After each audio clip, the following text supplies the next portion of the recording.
نحمده ونصلي ونسلم على رسوله الكريم اما بعد فاعوذ باللہ السمیع العلیم من الشیطان الرجیم بسم اللہ الرحمن الرحیم۔ آج ہم سورۃ آل عمران کی آیت نمبر 22، 23 اور 24 پڑھیں گے۔ ان آیات میں اللہ تعالیٰ نے یہود و نصارہ کی جو ایک قباحت تھی اس کو بیان فرمایا ہے۔ یہود کا طرز اور طریقہ یہ تھا کہ وہ انبیاء علیہم السلام کی اور صالحین کی جماعت کے قاتل تھے۔ حدیث مبارکہ میں آتا ہے کہ بنی اسرائیل نے ایک دن میں 43 کے قریب اور 100 سے زائد صلحاء کو شہید کیا۔ ایک دن میں 43 کے قریب انبیاء کو اور 100 سے زائد صلحاء کو شہید کیا، تو ان کو جو سزا دی جائے گی اس کو اللہ تعالیٰ نے یہاں پر بیان فرمایا ہے۔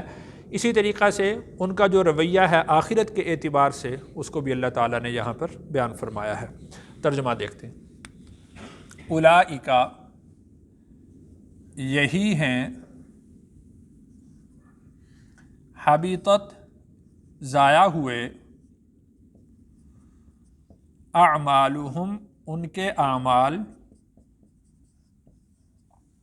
فی الدنیا، دنیا میں، والآخرہ، اور آخرت میں، وما لہم، اور نہیں ہے، لہم، ان کے لیے، من ناصرین، کوئی مددگار۔ تو انبیاء اور صلحاء کے شہید کرنے پر اللہ تعالیٰ نے ایسے لوگوں کے لیے 2 سزاؤں کا بیان فرمایا ہے۔ جو لوگ انبیاء کو شہید کرتے ہیں یا انبیاء کے متبعین صلحاء کے مخالفت کرتے ہیں، ان کو شہید کرتے ہیں، ان کے لیے 2 سزائیں ہیں۔ ایک سزا تو یہ ہے کہ دنیا اور آخرت میں ان کے سارے نیک اعمال ضائع کر دیے گئے، اور دوسری سزا یہ ہے کہ ان کا کوئی مددگار نہ ہوگا، اور یہ سزا ان کے گناہ کے مطابق ہے۔ دیکھیے کہ انبیاء علیہم السلام وہ اعمال صالحہ کا منبع اور مرکز ہوتے ہیں، وہی بیان کرتے ہیں کہ عمل صالح کیا ہے۔ تو جب انہوں نے نبی کو شہید کر دیا تو گویا کہ انہوں نے نیک اعمال کی جڑ کاٹی، تو ان کا بھی کوئی نیک عمل عند اللہ قابل قبول نہیں ہوگا۔ اور جو صلحاء ہیں وہ انبیاء علیہم السلام کے معاون ہوتے ہیں، انبیاء کے مددگار ہوتے ہیں۔ تو جب انہوں نے انبیاء کے معاونین اور مددگار کو شہید کیا تو اب ان کا بھی کوئی معاون اور مددگار نہ ہوگا، تو گویا کہ جو ان کی سزا ہے وہ ان کے گناہ کے عین مطابق ہوئی۔ الم ترى، کیا آپ نے نہیں دیکھا،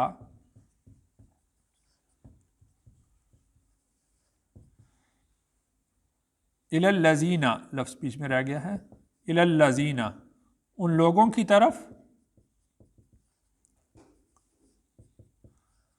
اوتو، جنہیں دی گئی،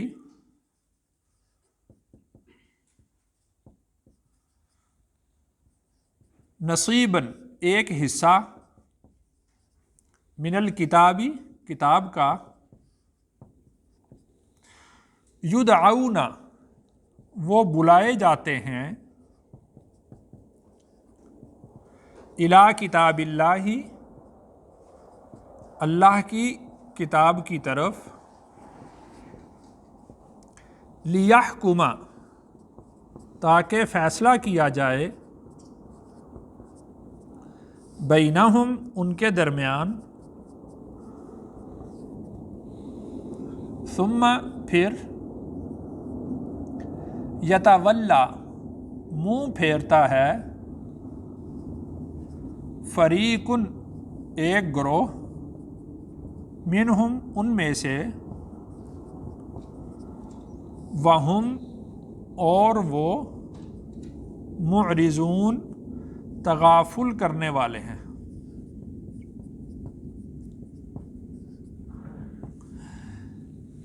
اس آیت کا شان نزول 2 طرح سے بیان کیا گیا ہے۔ ایک دفعہ رسول اکرم صلی اللہ علیہ وسلم یہودیوں کے ایک دینی ادارہ میں گئے جہاں پر وہ اپنے مذہب کی دین کی تعلیم دیا کرتے تھے۔ رسول اللہ صلی اللہ علیہ وسلم نے ان کو جا کر توحید کی دعوت دی، اسلام کی دعوت دی، تو انہوں نے آپ سے پوچھا، ان میں دو لوگ تھے، ایک کا نام عمر بن نعیم تھا اور دوسرے کا نام حارث بن زید یہ تھا۔ انہوں نے آپ صلی اللہ علیہ وسلم سے پوچھا کہ تمہارا مذہب کیا ہے؟ رسول اللہ صلی اللہ علیہ وسلم نے ارشاد فرمایا میرا مذہب وہی ہے جو حضرت ابراہیم علیہ السلام کا تھا۔ تو انہوں نے کہا کہ ابراہیم تو یہودی تھے، تو آپ علیہ السلام نے ارشاد فرمایا کہ تم تورات کی تعلیم دیتے ہو، لے آؤ تورات میرے پاس، اب مجھے نکال کر دکھاؤ کہاں تورات میں لکھا ہے کہ حضرت ابراہیم علیہ السلام یہودی تھے۔ کیسی کم عقلی کی بات ہے! دیکھیں حضرت ابراہیم علیہ السلام پہلے گزر چکے اور تورات بعد میں نازل ہو رہی ہے، تو ابراہیم علیہ السلام تورات کے پیروکار کیسے ہو سکتے تھے؟ یا ابراہیم علیہ السلام کا جو یہودیت کا مذہب وہ کیسے ہو سکتا تھا؟ تو آپ علیہ السلام نے فرمایا کہ لے آؤ کتاب، دکھاؤ مجھے کہاں لکھا ہوا ہے کہ حضرت ابراہیم علیہ السلام جو تھے وہ یہودی تھے۔ یہودیت کا مذہب بھی بعد میں آیا، تو لہٰذا انہوں نے پھر اعراض کیا۔ اب جب اس پر بالکل خاموش ہو گئے تو پھر ان کے پاس اور کوئی جواب نہیں تھا۔ اور دوسرا اس کا شان نزول یوں بیان کیا جاتا ہے کہ یہود میں سے ایک شخص نے زنا کیا، تو اس کو رسول اللہ صلی اللہ علیہ وسلم کے پاس پکڑ کر لایا گیا، تو آپ نے فرمایا کہ تمہارا یہ فیصلہ ہم تورات کے مطابق کریں گے۔ تو وہ تورات کے فیصلے سے بھی پھر گئے کہ ہم تورات کے مطابق بھی فیصلہ نہیں کروانا چاہتے۔ تو اس کو اللہ تعالیٰ نے یہاں پر بیان فرمایا، الم ترا، کیا آپ نے ان لوگوں کی حالت نہیں دیکھی، الی الذین، ان لوگوں کی طرف، اوتوا نصیبا من الکتاب، کہ جن کو کتاب کا ایک حصہ دیا گیا، کتاب کا فہم دیا گیا، کتاب کا علم دیا گیا، جس سے وہ حق اور باطل کے درمیان فرق کر سکتے تھے، وہ آپ کی نشانیوں کو دیکھ سکتے تھے، آپ کو پڑھ سکتے تھے، کہ آپ نے ان کی کیفیت نہیں دیکھی؟ یدعون الی کتاب اللہ، ان کو کتاب اللہ کی طرف دعوت دی جاتی ہے، ان کو قرآن کی طرف بلایا جاتا ہے کہ دیکھو کہ قرآن وہ تورات کی اور انجیل کی تصدیق کرنے والا ہے۔ تو گویا کہ قرآن کی طرف بلانا وہ تورات اور انجیل کی طرف ہی بلانا ہے۔ قرآن کی اور تورات اور انجیل کی تعلیمات آپس میں ٹکراتی نہیں، ان کا آپس میں تضاد نہیں۔ جب قرآن کی طرف بلایا جاتا ہے تو گویا کہ تورات اور انجیل کی طرف ہی بلایا جاتا ہے۔ تو ان لوگوں کو دیکھو کہ جن کو اللہ کی کتاب کی طرف بلایا جاتا ہے۔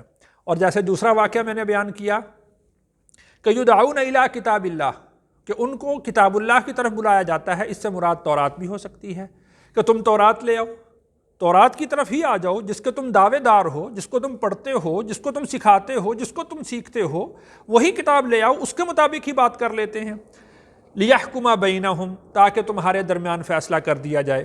یعنی اگر نبوت کی بات ہے تو اس کتاب اللہ سے یا تورات سے ہم فیصلہ کر لیتے ہیں کہ رسول اللہ صلی اللہ علیہ وسلم اللہ کے پیغمبر ہیں یا نہیں، اللہ کے رسول ہیں یا نہیں ہیں، یا یہ کہ تمہارے جو جرائم ہیں ان جرائم کی سزا ہم تو جو ہے وہ تورات سے دیکھ لیتے ہیں کہ تورات میں جو لکھا ہوا ہوگا اس کے مطابق فیصلہ کر دیں گے۔ لیحکم بینہم، تمہارے درمیان فیصلہ کر دیا جائے۔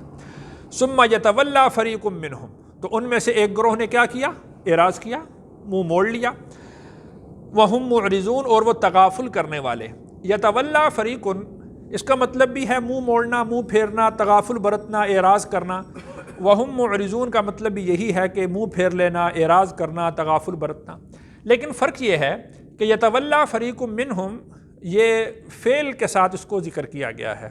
جو فعل کے ساتھ جب کسی بات کو ذکر کیا جائے تو وہ محدود مدت کے لیے ہوتا ہے، یعنی ان کی عارضی طور پر یہ عادت ہے کہ یتولی فریق منہم، کہ اب وہ اعراض کرنے والے ہیں، اور حقیقت یہ ہے کہ وہم معرضون، کہ وہ اب ہی اعراض کرنے والے نہیں بلکہ یہ ان کی دائمی عادت ہے، ہمیشہ سے یہی عادت رہی ہے کہ وہ اللہ کی کتاب سے منہ پھیرنے والے ہوتے تھے، اعراض کرنے والے ہوتے تھے۔